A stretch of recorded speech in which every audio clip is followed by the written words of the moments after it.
What has Marie Kondo and the art of decluttering got to do with finance? Let me tell you why it's important.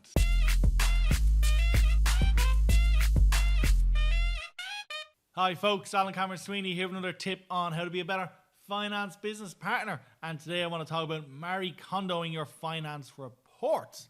So if you haven't read Marie Kondo's book, The Art of Decluttering, it's a fantastic book, and essentially what it says is this. For your clothes, for instance, you would pick up each of your clothes and say, has this given me joy in the last 6 months? And if it hasn't, you throw it away. Or you put it in a pile to donate to your local opportunity shop. And what I loved about the book was, along with decluttering my clothes, I had retired from playing lacrosse, but I'd held on to my gear for like about a year and a half. And in the book it says, you can keep a hold of the memories, but it doesn't mean you actually need the physical items with you. So it enabled me to give away my lacrosse gear, and I donated it back to the club.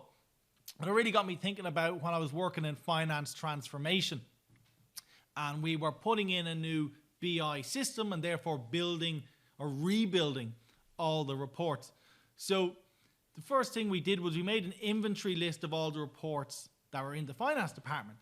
And then to each person who was making a report, we asked them, well, why do you make this report?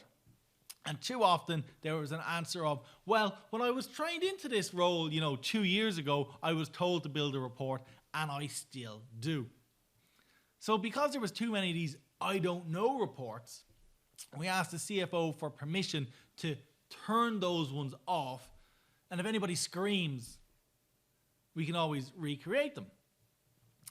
Did anyone scream? No.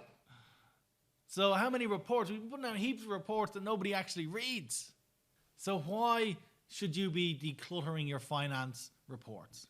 Well, if you think about your stakeholders, your non-finance stakeholders, they don't enjoy finance reports at the best of times. They're not going to want to be sent extra reports that aren't important.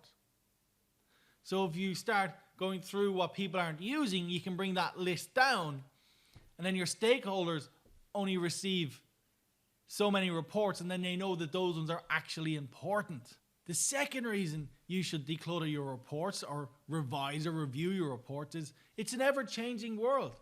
What's important, 2 years ago mightn't be important now. Like, how long have some of your subset reports been in existence? Are they still measuring the metrics that matter? So if you review your reports, you can keep them up to date with what's actually relevant for your business today. And of course, if you think people aren't using the reports you or your team are providing them, just get permission to turn them off and see what happens. You might be pleasantly surprised. Folks, I would love to know in the comments below, do you declutter your reports? Do you revise your reports? Do you think you've too many reports?